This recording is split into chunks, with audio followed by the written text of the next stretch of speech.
দেখে পুত্র গোপীনাথের মুখ থেকে ঝলকে ঝলকে রক্ত ধারা বইছে। তুমি একবার আমার স্ত্রী মাধবীকে কেড়ে নিয়েছো, আমি তোমায় কিচ্ছু বলিনি প্রভু।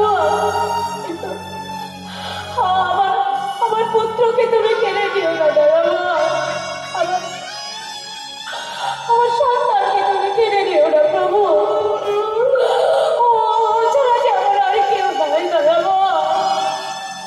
পুত্র গোপীনাথকে কোলের মধ্যে জড়িয়ে ধরে বিগ্রহ গোপীনাথের সামনে চিৎকার করে কাঁদে আর বলে, প্রভু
দিলে যদি পুত্র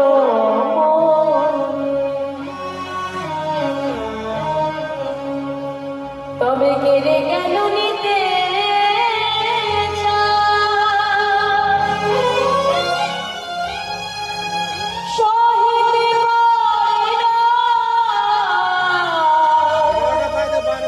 প্রভু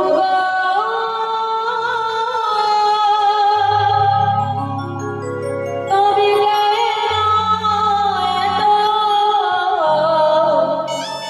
দুঃখ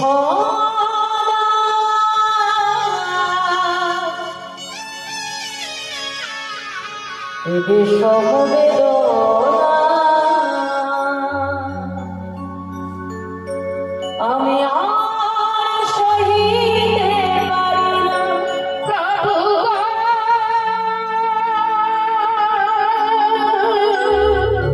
সহিতে পারি না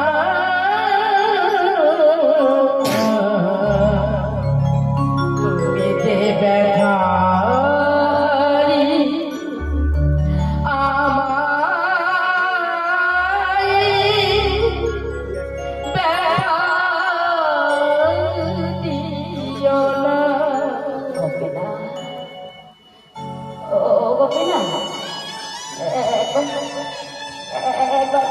আমার দিকে তাকা না গপে না একবার একবার আমাকে বাবা বলে ডাক না গপে না তারাবে কথা বল গপে না ছাড়াবে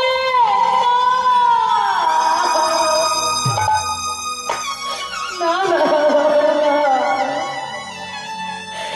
তুমি কি করলে প্রভু তুমি আমার একমাত্র পুত্র তাকেও ফিরে দিলে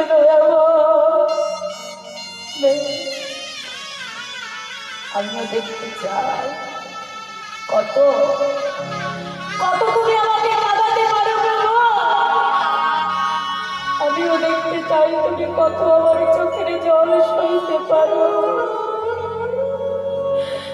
নিজের হাতে গোবিন্দ ঘোষ নিজের 5 বছরের পুত্রকে সমাধিস্থ করিল মন্দিরে ফিরে এসে বিগ্রহ গোপীনাথকে ডেকে বলে গোপীনাথ শোনো গোপীনাথ আজ থেকে গোবিন্দ ঘোষ আর তোমার সেবা পূজা করবে না না না না দয়াবান আজ থেকে তুমিও যেমন অনাহারে থাকবে আজ থেকে তোমার ভক্ত গোবিন্দ ঘোষ অনাহারে থাকবে আমিও তো দেখতে চাই প্রভু কত তুমি আমাকে কাঁদাতে পারো কত কত তুমি আমার চোখের জল সইতে পারো মন্দিরে শুয়ে শুয়ে হা পুত্র পুত্র বলে কাজে নয়ন ধারায় রক্ষ ভেসে যায় ভগবান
দুদিন 3 দিন গড়িয়ে গেল বাবা,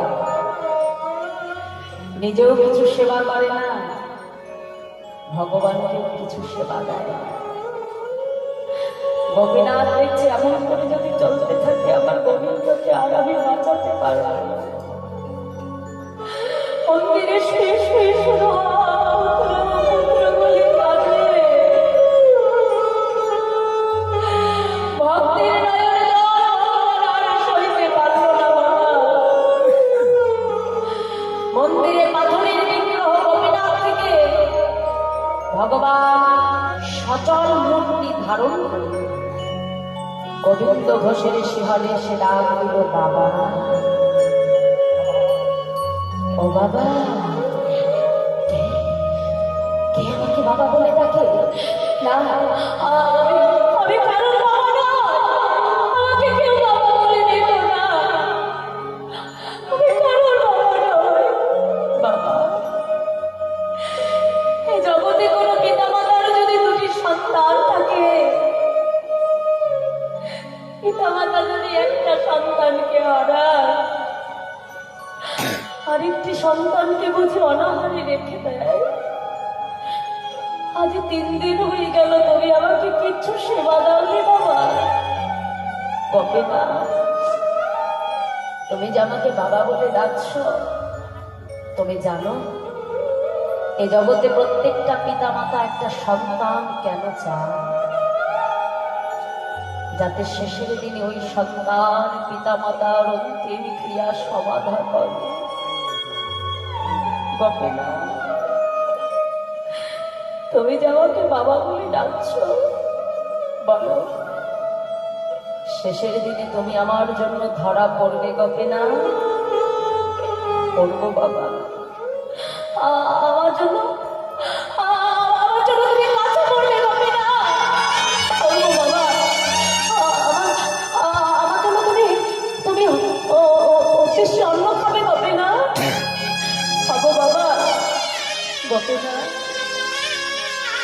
আমার জন্য তুমি পিণ্ড দান করবে গোপীনাথ?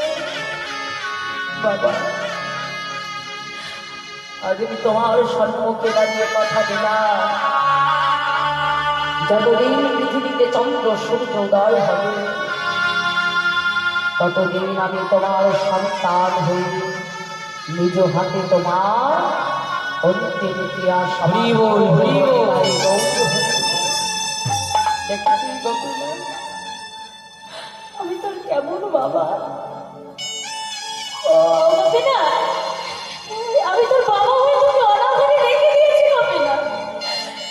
একটু অপেক্ষা কর, আমি এক্ষুনি আসছি গোপীনাথ। 2 দিন বাড়ি থেকে ভিক্ষা করে এনে রন্ধন করে ভগবানকে সেবা দিয়েছে বাবা। কিছুদিন যেতে না যেতেই গোবিন্দ ঘোষের অন্তিম সময় উপনীত হল। আর যখন অন্তিম সময় এসে গেল বাবা, তার কাছে যে তার সেবিত বিগ্রহ গোপীনাথ আছে সেটা ভুলে গেছে। মনে করছে এই বুঝি আমার সন্তান গোপীনাথ। ও গোপীনাথ, আমার তো যাবার সময় হলো, আমাকে একটু মন্দির থেকে চরণামৃত এনে দিবি গোপীনাথ? দেবো বাবা। ভগবানের লীলার কি মাধুর্য মা! ভগবান ভক্তের জন্য কি করতে পারে দেখো। আর ওই গোপীনাথ নিজে মন্দিরে প্রবেশ করে নিজের হাতে নিজের চরণ ধৌত করে সেই চরণ ধোয়া জল নিয়ে ভগবান